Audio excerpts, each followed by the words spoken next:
सरकारी अधिकारी का व्हायचं म्हटलं की नेहमीच एक उत्तर दिलं जातं की देशसेवा करायची, देशातलं दारिद्र्य हे दूर करायचं, देशातील जे सर्वसामान्य लोक आहेत त्यांना न्याय द्यायचा, ह्यासाठी सरकारी अधिकारी व्हायचं. आणि बऱ्याचशा मुलाखतीमधून हे प्रश्न विचारले जातात आणि याचे उत्तर दिले जातात.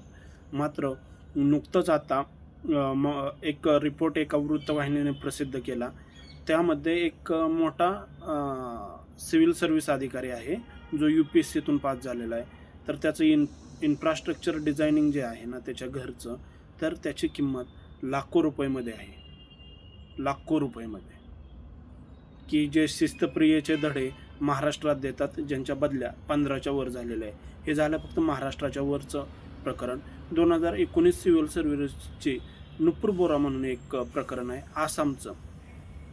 तर त्या 2019च्या सिव्हिल सर्वंट आहेत आणि त्यांची जी संपत्ती आहे ना ती संपत्ती जवळजवळ 2 कोटीच्या वर सापडली आहे. बेकायदेशीर मालमत्ता जमावल्याचा त्यांच्यावर आरोप आहे. देशामध्ये दररोज कुठे नाही कुठं सिव्हिल सर्वंट जे आहेत ना ते कोणत्या नाही कोणत्या बेकायदेशीर कृत्याखाली सापडत आहेत आणि त्यांच्या ज्या प्रॉपर्टी आहेत ना त्या प्रॉपर्ट्या लाखो करोडो रुपयामध्ये सापडत आहेत. विचार करा तुम्ही, हीच देशसेवा आहे का?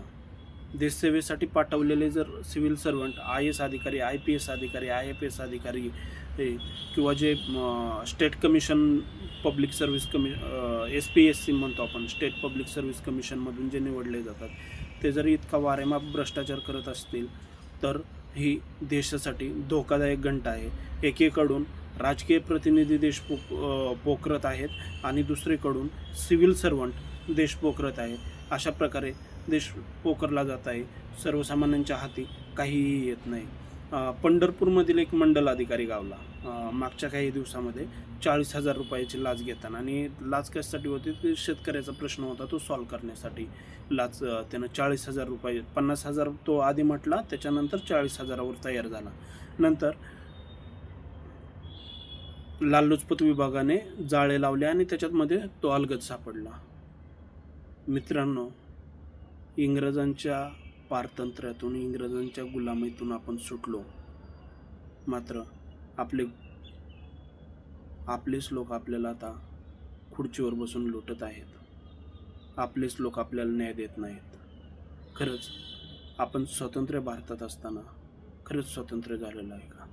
प्रत्येक अधिकाऱ्यांनी विचार करणं गरजेचं आहे की खरंच इतकी कोट्यवधीची संपत्ती लुटून मानसिक समाधान भेटतं का? खूप लोक